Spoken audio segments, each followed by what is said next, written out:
Hi hello ಎಲ್ರಿಗೂ ನಮಸ್ಕಾರ. Welcome back to mixed meal with Mahalakshmi YouTube channel. ಏನಿದು ಯಾವ ಕೈಮಾ ಅಂತ ಯೋಚನೆ ಮಾಡ್ತಾ ಇದ್ದೀರಾ? ಹೌದು, ಚಿಕನ್ನು ಅಲ್ಲ ಮಟನ್ನು ಅಲ್ಲ, ಇದು ಸೋಯಾ ಕೈಮಾ. ಸೂಪರ್ ಆಗಿರುತ್ತೆ. ಈಗಂತೂ ಕಾರ್ತಿಕ್ ಮಾಸ, ಚಿಕನ್ನು ಮಟನ್ನು ನೆನಪಾದಾಗ ಒಂದ್ಸಲಿ ಈ ಥರ ಸೋಯಾ ಕೈಮಾ ಗ್ರೇವಿ ಮಾಡಿ ನೋಡಿ. ಟೇಸ್ಟ್ ಮಾತ್ರ ಅದ್ಭುತವಾಗಿರುತ್ತೆ. ಹಾಗಾದರೆ ರೆಸಿಪಿ ಸ್ಟಾರ್ಟ್ ಮಾಡೋಣ. ಫಸ್ಟು ಒಂದು ಕಪ್ಪಿಗೆ ನಾನು ಒಂದು ಬೌಲಿಗೆ 2 ಕಪ್ ಆಗುವಷ್ಟು ಸೋಯಾನ ತೊಗೊಂಡಿದ್ದೀನಿ. ಅದನ್ನು ನೀರಲ್ಲಿ ಒಂದು ಹಾಫ್ ಆನ್ ಅವರ್ ನೆನೆಸಿಡಬೇಕು. ಸೊ ಒಂದು ಹಾಫ್ ಟೇಬಲ್ ಸ್ಪೂನ್ ಆಗೋಷ್ಟು ಉಪ್ಪು, ಒಂದು ಅರ್ಧ ಟೀ ಸ್ಪೂನ್ ಆಗೋಷ್ಟು ಅರಿಶಿನ ಹಾಕಿ ಚೆನ್ನಾಗೆ ಒಂದು ಅರ್ಧ ಗಂಟೆ ನೆನೆಸಿಡಿ. ಟೈಮ್ ಇಲ್ಲ ಅಂದರೆ ಬಿಸಿ ನೀರಿಗೆ ಹಾಕಿ ಅದನ್ನು ನೆನೆಸ್ಬೋದು, ನಿಮ್ಮ ಇಷ್ಟ. ಟೈಮ್ ಇತ್ತು ಅಂದರೆ 30 ನಿಮಿಷ ಮಾಮೂಲಿ ತಣ್ಣೀರಲ್ಲೇ ನೆನೆಸ್ಬೋದು. ಸೊ ಅದನ್ನು ನಾನು ಅರ್ಧ ಗಂಟೆ ನೆನೆಯಕ್ಕೆ ಬಿಟ್ಟಿದ್ದೀನಿ.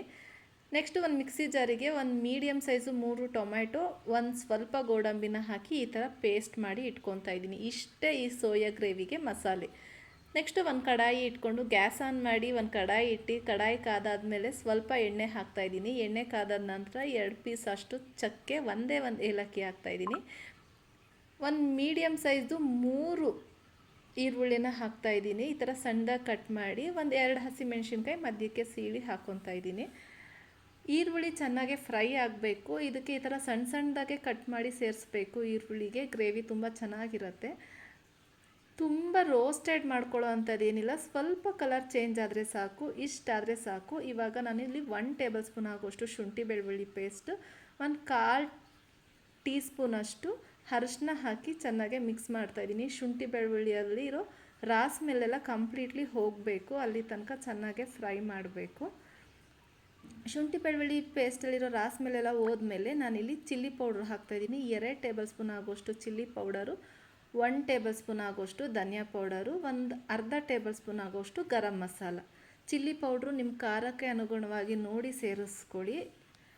ಹೆಚ್ಚು ಕಮ್ಮಿ ಮಾಡ್ಕೊಬೋದು ಚಿಲ್ಲಿ ಪೌಡ್ರನ್ನ, ಯಾಕಂದರೆ ಹಸಿಮೆಣ್ಸಿನ್ಕಾಯಿ ಹಾಕಿರ್ತೀವಲ್ವ, ಹಾಗಾಗಿ ಚಿಲ್ಲಿ ಪೌಡ್ರನ್ನ ನೋಡಿ ಹಾಕ್ಕೊಂಡು ಈ ಥರ ಎಣ್ಣೆಲಿ ಈ ಥರ ಮಸಾಲೆನ ಫ್ರೈ ಮಾಡೋದ್ರಿಂದ ಕಲರ್ ತುಂಬ ಚೆನ್ನಾಗಿ ಬರುತ್ತೆ. ಹಾಗಾಗಿ ಒಂದು 5 ಮಿನಿಟ್ಸ್ ಈ ಥರ ಫುಲ್ ಸುತ್ತ ಎಣ್ಣೆ ಬಿಡೋ ತನಕ ಫ್ರೈ ಮಾಡಿ ನಾವು ರುಬ್ಬಿರೋ ಅಂತಹ ಟೊಮ್ಯಾಟೊ ಪೇಸ್ಟ್ ಏನಿದೆ ಅದನ್ನು ಹಾಕ್ಕೊತಾ ಇದ್ದೀನಿ. ಟೊಮ್ಯಾಟೊ ಪೇಸ್ಟ್ನ ಚೆನ್ನಾಗೆ ಫ್ರೈ ಮಾಡಬೇಕು, ಯಾಕಂದರೆ ನಾವು ಹಸಿ ಟೊಮ್ಯಾಟೊ ಹಾಕಿರೋದ್ರಿಂದ ಅದರಲ್ಲಿ ಸುತ್ತ ಎಣ್ಣೆ ಬಿಡಬೇಕು. ಅಲ್ಲಿಗಂಟ ಚೆನ್ನಾಗೆ ಫ್ರೈ ಮಾಡಬೇಕು. ನೋಡ್ತಾ ಇದ್ದೀರಾ, ಈ ಥರ ಸುತ್ತ ಎಲ್ಲ ಎಣ್ಣೆ ಬಿಟ್ಟು ಅದರಲ್ಲಿರೋ ರಾಸ್ ಮೇಲೆಲ್ಲ ಹೋಗಿದೆ.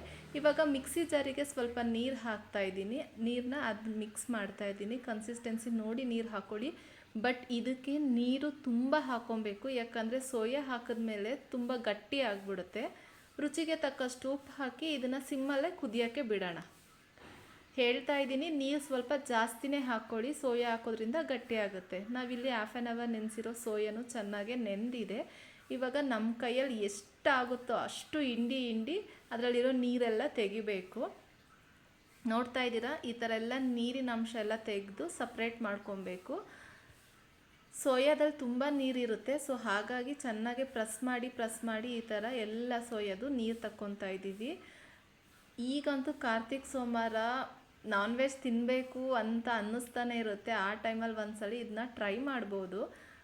ನೆಕ್ಸ್ಟು ಒಂದು ಸೋಯಾ ಕೈಮಾಗೆ ಮಸಾಲೆ ರೆಡಿ ಮಾಡ್ಕೊಳ್ಳೋಣ. ಒಂದು ಸ್ವಲ್ಪ ಅಂದರೆ ಒಂದು ಈರುಳ್ಳಿಲಿ ಅರ್ಧ ಈರುಳ್ಳಿ, 1 ಗೆಡ್ಡೆ ಆಗೋಷ್ಟು ಬೆಳ್ಳುಳ್ಳಿ, 1 ಇಂಚ್ ಆಗೋಷ್ಟು ಶುಂಠಿ, ಹಸಿಮೆಣ್ಸಿನ್ಕಾಯಿ, ಚಕ್ಕೆ, 1 ಟೇಬಲ್ ಸ್ಪೂನ್ ಆಗೋಷ್ಟು ಮೆಣಸು, ಸ್ವಲ್ಪ ಕೊತ್ತಂಬರಿ, 1 ಚಿಟಿಕೆ ಆಗೋಷ್ಟು ಅರಶಿನ, 1-2 ಚಿಟಿಕೆ ಆಗೋಷ್ಟು ಅರಶಿನ ಹಾಕಿ ನೀರು ಹಾಕದೆ ತರಿಯಾಗಿ ರುಬ್ಕೊಬೇಕು. ಯಾಕಂದರೆ ನಾವು ಕೈಮಾ ಮಾಡ್ತಾ ಇರೋದ್ರಿಂದ ಗಟ್ಟಿಯಾಗೇ ಇರಬೇಕು, ಇಲ್ಲಾಂದರೆ ನೀರು ಆಗ್ಬಿಡುತ್ತೆ. ಇಲ್ಲಿ ನೋಡ್ತಾ ಇದ್ದೀರಾ, ತರಿಯಾಗೆ ಒಂದು ತೊಟ್ಟು ನೀರು ಹಾಕದೆ ರುಬ್ಕೊಂಡು ಸೈಡಿಗೆ ಎತ್ತಿಟ್ಕೊಳ್ಳೋಣ. ಇವಾಗ ಅದೇ ಮಿಕ್ಸಿ ಜಾರ್ಗೆ ನಾವು ನೀರು ತೆಗೆದಿಟ್ಟಿರೋ ಅಂತಹ ಸೋಯಾನು ಹಾಕಿ ಜಸ್ಟ್ ಆನ್ ಆ್ಯಂಡ್ ಆಫ್ ಮಾಡಿ ಪುಡಿ ತುಂಬ ಸಾಫ್ಟಾಗಿ ಏನು ಪುಡಿ ಮಾಡ್ಕೊಳ್ಳೋದು ಅವಶ್ಯಕತೆ ಇಲ್ಲ. ನೀವು ಚಿಕನ್ನು ಮಟನ್ ಕೈಮಾ ಮಾಡೋಕ್ಕೆ ಮನೇಲಿ ಮಿಕ್ಸಿಲಿ ಮಾಡ್ಕೊತೀರ ನೋಡಿ, ಅದೇ ರೀತಿಲಿ ಪ್ರೆಸ್ ಮಾಡಿ ಈ ಥರ ಇಷ್ಟು ಸಾಫ್ಟ್ ಆದರೆ ಸಾಕು, ಇಷ್ಟು ತರಿಯಾಗಿದ್ದರೆ ಸಾಕು, ತುಂಬ ಸಾಫ್ಟ್ ಆಗೋ ಅವಶ್ಯಕತೆ ಇಲ್ಲ. ನಾನು ಅದೇ ಥರ ಎಲ್ಲ ಕೈಮಾದು ಪೌಡ್ರು ಅಂದರೆ ಪುಡಿ ಮಾಡ್ಕೊಂಡಿದ್ದೀನಿ. ಈ ಥರ ಇದಕ್ಕೆ ನಾವು ಮಾಡಿಟ್ಟಿರ್ತೀವಲ್ಲ ಮಸಾಲೆ, ಆ ಮಸಾಲೆನ ಹಾಕ್ತಾಯಿದ್ದೀನಿ. ಖಾರ ನೋಡಿ ನೀವು ಹಸಿಮೆಣ್ಸಿನ್ಕಾಯಿ ಹಾಕ್ಕೊಬೋದು. ಸ್ವಲ್ಪ ಸಣ್ಣದಾಗಿ ಕಟ್ ಮಾಡಿರೋಂತಹ ಕೊತ್ತಂಬರಿ ಸೊಪ್ಪು, ರುಚಿಗೆ ತಕ್ಕಷ್ಟು ಉಪ್ಪು ಹಾಕ್ಕೊಬೇಕು. ಉಪ್ಪು ಹಾಕೊಂಡಾದ್ಮೇಲೆ ಇದು ಕಡಲೆ ಪಪ್ಪು ಪೌಡ್ರು, ಅಂದರೆ ಕಡಲೆ ಹಿಟ್ಟಲ್ಲ, ಅಂದರೆ ಬೋಂಡಾ ಬಜ್ಜಿಗೆಲ್ಲ ಮಾಡುವಂತಹ ಕಡಲೆ ಹಿಟ್ಟಲ್ಲ, ಉರಿಗಡಲೆನ ಪೌಡ್ರಿ ಮಾಡ್ಕೊಂಡಿರೋದು. ಅದನ್ನು 2 ಸ್ಪೂನ್ ಹಾಕ್ಕೊಂಡು ಈ ಥರ ಕಲಿಸ್ಕೊತಾ ಇದ್ದೀನಿ. ಒಂದೇ ಸಲ ಹಾಕೊಬೇಡಿ, ಸ್ವಲ್ಪ ಸ್ವಲ್ಪ ನೋಡಿ ನೋಡಿ ಹಾಕೊಬೋದು. ಈ ಥರ ಕಲಸಿ ನೋಡಿ ಸ್ವಲ್ಪ ಗಟ್ಟಿ ಆಗೋ ಗಂಟ ಕಲಿಸ್ಕೊಬೇಕು, ತೀರಾ ಗಟ್ಟಿ ಆಗಬಾರ್ದು.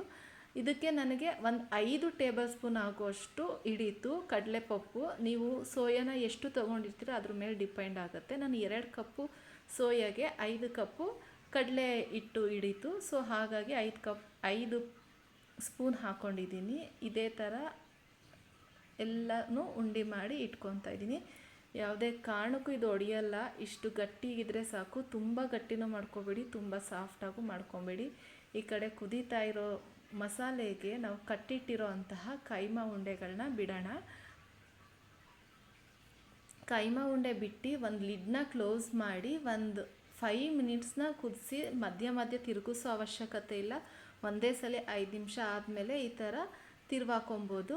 ಕೈಮಾ ಉಂಡೆ ಏನು ಒಡೆಯಲ್ಲ, ಬಟ್ ಈ ಥರ ಎಲ್ಲ ತಿರುಗಾಕಿ ಮತ್ತೆ ಇನ್ನೂ ಒಂದು 5 ನಿಮಿಷ ಬೇಯಿಸ್ಕೊಂಡ್ರೆ ಯಮ್ಮಿಯಾದ ಸೋಯಾ ಕೈಮಾ ಗ್ರೇವಿ ರೆಡಿ ಆಗುತ್ತೆ. ಮೇಲ್ಗಡೆ ಸ್ವಲ್ಪ ಕೊತ್ತಂಬರಿ ಸೊಪ್ಪು ಹಾಕ್ಕೊಂಡು ಗೀ ರೈಸ್ಗೆ, ಪೂರಿಗೆ, ಚಪಾತಿಗೆ, ಸೆಟ್ ದೋಸೆಗೆ, ಬಿಸಿ ಬಿಸಿ ಮುದ್ದೆ ಅನ್ನಕ್ಕೂ ಸಖತ್ ಕಾಂಬಿನೇಷನ್. ಐ ಹೋಪ್ ಈ ವಿಡಿಯೋ ಎಲ್ರಿಗೂ ಇಷ್ಟ ಆಗಿದೆ ಅನ್ಕೊತೀನಿ. ಇಷ್ಟ ಆಗಿದೆ ದಯವಿಟ್ಟು ಲೈಕ್ ಮಾಡಿ, ಶೇರ್ ಮಾಡಿ, ಕಮೆಂಟ್ ಮಾಡಿ. ಸಬ್ಸ್ಕ್ರೈಬ್ ಆಗಿಲ್ಲ ಅಂದರೆ ಪ್ಲೀಸ್ ನನ್ನ ಚಾನಲ್ನ ಸಬ್ಸ್ಕ್ರೈಬ್ ಮಾಡಿಕೊಂಡು ಹೊಸಬ್ರಿಗೆ ಸಪೋರ್ಟ್ ಮಾಡಿ ಅಂತ ಕೇಳ್ಕೊತಾ ಇದ್ದೀನಿ.